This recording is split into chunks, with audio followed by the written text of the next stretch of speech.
How are you, everyone? How are you, everyone? Today I wanted to show uh, how to do NASA Power downloader of climate data by using QGIS software.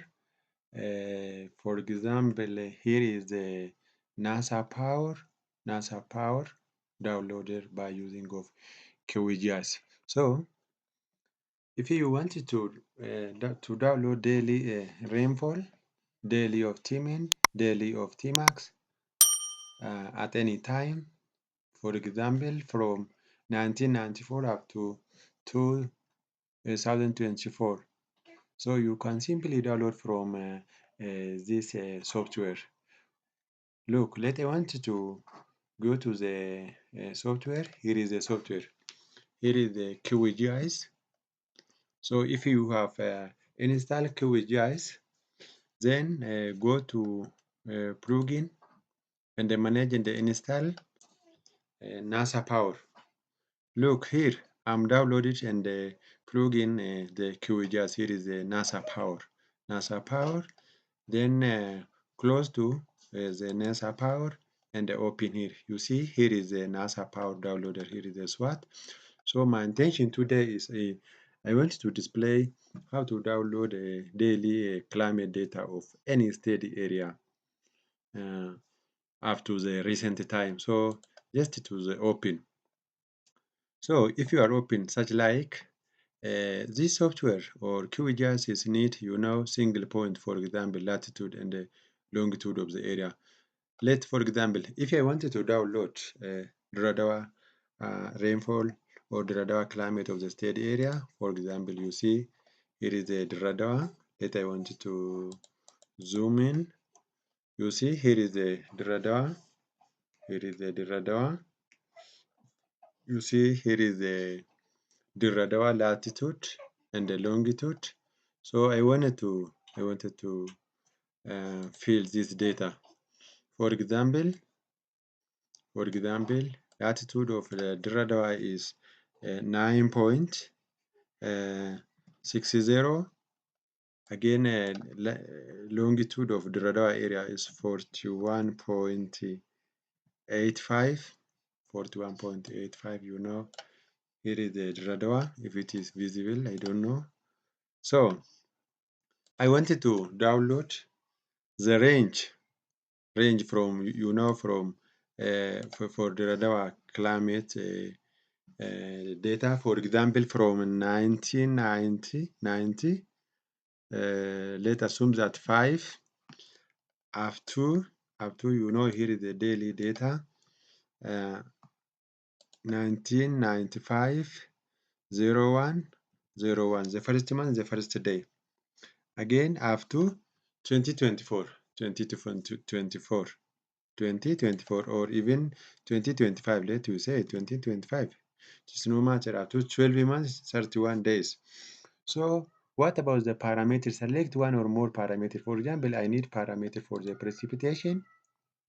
Again, you see here is a parameter I need for the maximum temperature, minimum temperature. Again, if you know relative humidity, wind speed, and the wind direction, so you know about the downward of the irradiancy. Here is another data or extra data and the surface pressure, but I need 3 parameters: precipitation, Tmax, and the Tminimum. So the output format is, here is the output format by comma separated or comma delimited, CSV file, or by GSON or Incasa or NetCDF. But I need by CSV data. So I wanted to say download. Look, I want to say download, then again download. Wait, yeah, wait. So you see, here is exactly download from what? From 1995, isn't it? Up to 2025. Look, here is the 2025. The end of 365. 365 is 1 year. So it is, download daily data. Download daily data by year by year, and yeah, year by year. So for example, look, here is the 2025, isn't it? So here is the day, here is the Tmin and the Tmax. Again, here is the precipitation. So you wanted to convert here into the annual, into the daily, into the seasonal, and the monthly data.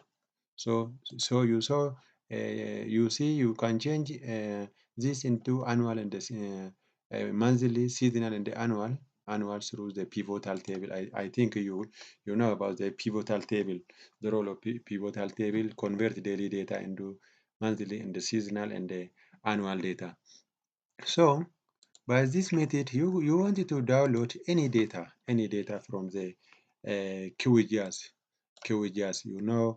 but for downloading such like data, you wanted to first consider about the latitude and the longitude of the study area, and you wanted to plug in, look, here is a plug in the NASA power, and first, then such like I'm plugging, look, I'm plugging NASA power downloader. Look here, look, yeah, I'm plugging already. I'm plugging already. So this is a NASA Power Downloader. NASA Power Downloader, it is a NASA Power Downloader may operate and download and climate, weather, the precipitation, temperature, solar radiation, and such like, even by the net CDF if you want to buy the net CDF. So in the simple way, so use QGIS for downloading of the past climate data, in a simple way, but it needs a connection or internet to download such like data. So thank you for your attention.